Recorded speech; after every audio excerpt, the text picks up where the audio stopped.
OK, ladies and gentlemen，歡迎嚟到粵夜講電台。今日呢期節目係一位網友阿澤分享嘅一段恐怖真實經歷。我幫佢起咗個名叫做收到一份不屬於佢嘅外賣。呢期嘅主人公叫做阿澤啦，今年係26歲嘅，喺深圳做緊程序員啦。佢就住喺深圳南山區嘅一個小區啦，7樓冇電梯嘅，個樓呢係嗰種老式嘅一房一廳，隔音呢就唔好嘅。樓度嘅燈呢係嗰種聲控燈啊，不過呢個房租呢就好平嘅，離佢公司上班呢都好近。佢就住咗快2年噶啦，除咗偶爾俾樓上嗰啲細路仔跑步聲嘈到之外呢，冇咩大問題嘅。咁呢單事情嘅起因就係一份外賣啦。嗰日呢係星期六，阿澤啊喺屋企打咗成日嘅機啦。到咗夜晚6、7點嗰陣時咧，就覺得肚餓啦，就攞咗部手機開始點外賣啦。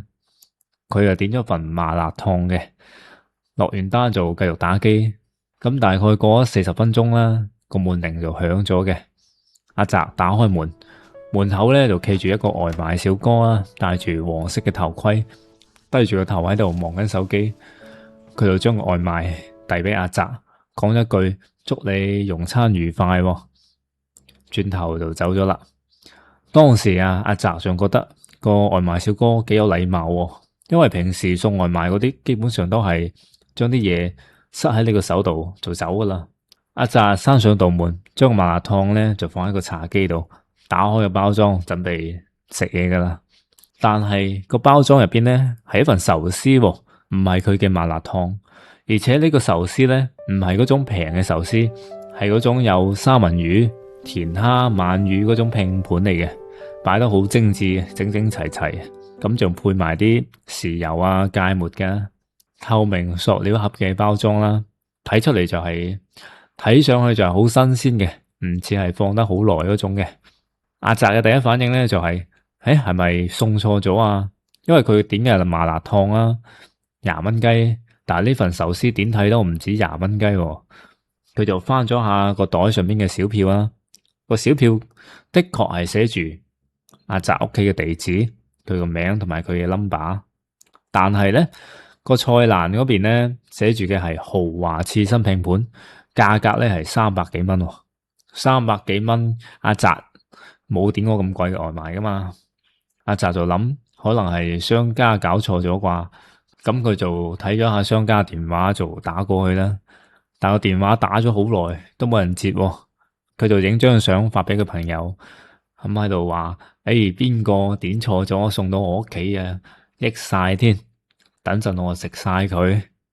佢朋友咧就覆咗一句話：你係咪傻噶？來歷不明嘅嘢咧就唔好亂食，萬一係人哋啲惡作劇啊，可能入邊放咗啲嘢咧，係咪先？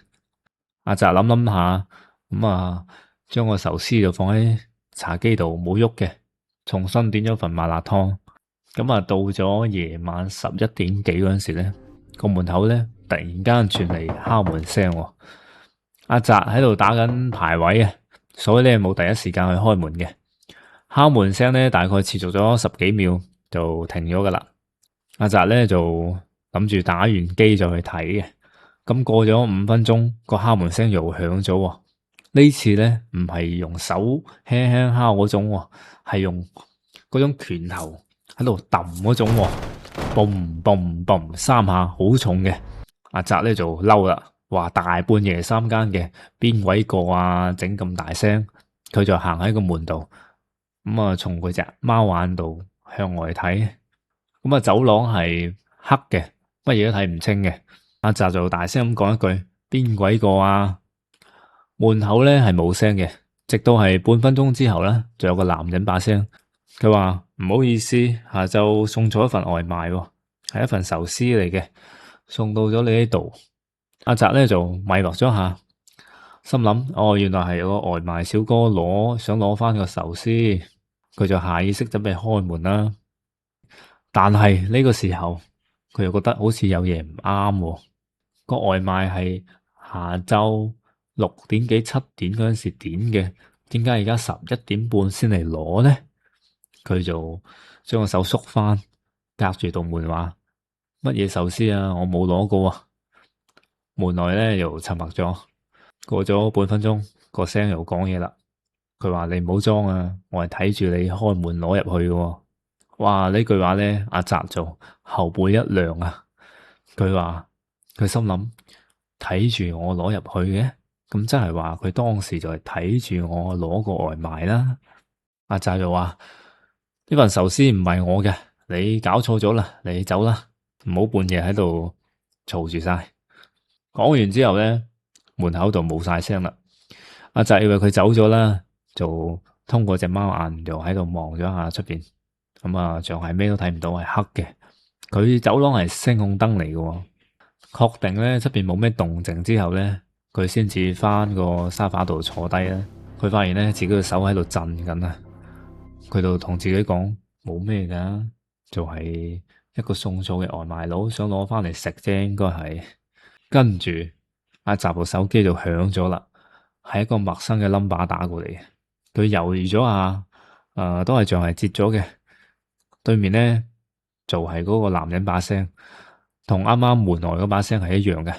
不過咧呢次佢嘅語氣就變咗啦，唔係嗰種客客氣氣嗰種話唔好意思，而係嗰種好低好慢嗰種咬住牙講嗰種語氣啊。佢話既然呢份壽司唔係俾你嘅，但係你都攞咗，咁你就幫翻我一個忙啊。首先你先食晒啲壽司佢。阿澤就牛咗下，一時唔知講乜嘢。對面咧就繼續講：我使錢買嘅380蚊，你唔食，我啲錢就白使咯。你將佢食咗啊，我聽日再嚟搵你。跟住電話就吸斷啦。阿澤咧望住手機上邊嘅陌生 number，成個人都係懵嘅。乜嘢叫聽日先嚟搵我啊？乜嘢叫我食咗嗰份外賣啊？佢行到茶几面前，睇住嗰份壽司，透明嘅塑料盒入邊，三文魚好靚嘅，甜蝦睇起身都係晶瑩剔透嘅。佢承認睇起身係好誘人，但係此時此刻呢份300幾蚊嘅壽司，比任何嘢都覺得恐怖啊！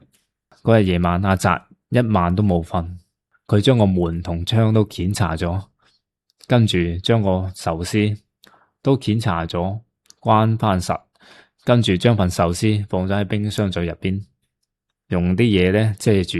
佢同自己講：第二日天光就好啦，唔好諗咁多。到咗第二日早上8點幾啦，阿澤又是收到嗰個陌生嘅 number，呢次嗰把聲更加奇怪，帶住嗰種咧形容唔出你嗰種興奮感啊！佢問阿澤：你食咗未啊？阿澤話冇喎，你究竟想點啊？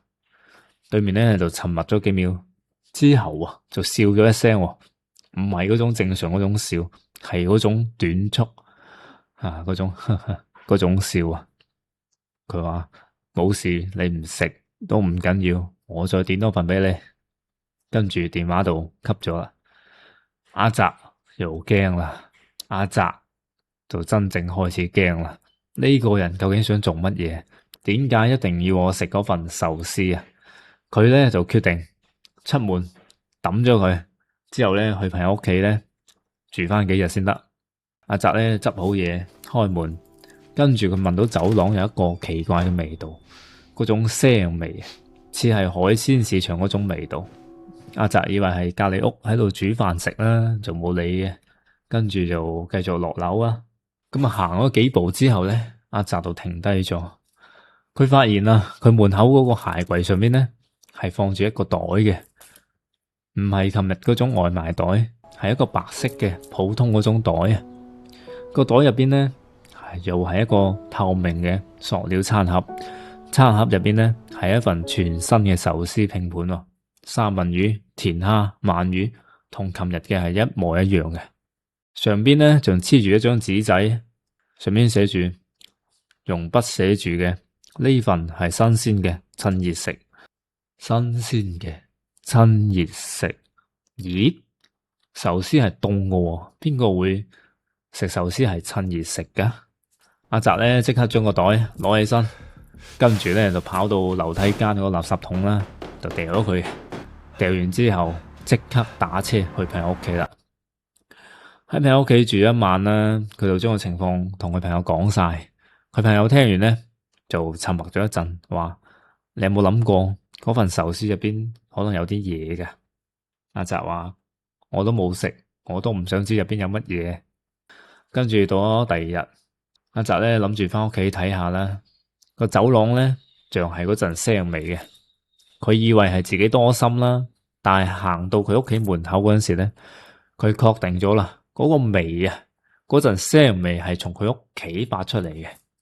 佢打開個門，衝入嗰個廚房入邊，打開個冰箱，哇！個冰箱入邊所有嘢都俾翻過，啲蔬菜、雞蛋啊，啲剩菜全部係俾堆晒喺另外一邊嘅。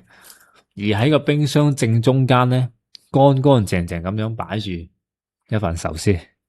嗰份壽司唔係新嗰份，係第一次，係最開始收到嗰一份，真係證明有人喺佢唔喺度嗰時入過嚟，仲要係將個壽司從垃圾桶執咗翻嚟，塞落佢個冰箱度啦，跟住仲要擺正。阿澤即刻關上道門啦，但係喺佢關上道門嗰陣時，飄落咗一張紙仔。嗰張紙仔咧就係嗰份地址單嚟噶嘛，即係外賣上邊嗰份地址單啦。但係入邊寫住嘅唔係地址啦，而係寫咗3行字。第一行，你點解唔食？第二行，你係咪覺得佢唔新鮮？第三行，咁我就再點一份新鮮嘅俾你。阿澤咧徹底崩潰晒，佢衝出個房間，喺個樓梯度打電話俾佢朋友，叫佢快啲嚟接佢。佢覺得住唔到啊呢個地方。咁啊電話打到一半，佢又望咗下個垃圾桶，係樓梯間個垃圾桶啊。個垃圾桶旁邊咧係放住一件嘢嘅，係一個白色嘅泡沫箱。個箱點解吸引到佢咧？係因為個箱好新啊，個膠帶咧封得整整齊齊嘅，上邊咧寫住嘢嘅。阿澤咧就過去望咗下，上邊居然係寫住佢個名同佢嘅地址。個箱咧，個箱冇完全封死嘅，係一條罅嘅，係有一種紅色嗰種唔知咩嘢液體啊，係流緊出嚟嘅。咁個箱個味道咧，又係同嗰陣腥味係一樣嘅，佢就唔敢打開啊。等到佢朋友到咗之後咧，佢就即刻走咗啦。佢冇理個箱，佢只覺得個箱太恐怖啊。阿澤咧就喺佢屋企朋友度住噶啦，不過咧佢就一直發噩夢啊。佢特別記得佢發咗一個夢，個夢入邊咧係有人企喺佢嘅床邊嘅，手入邊咧攞住個碟，個碟就係放住切好嘅三文魚。個人咧彎低腰，將個碟遞到阿澤面前，用一種好溫柔嘅聲講：食啦，呢次真係好新鮮噶，我親手切噶。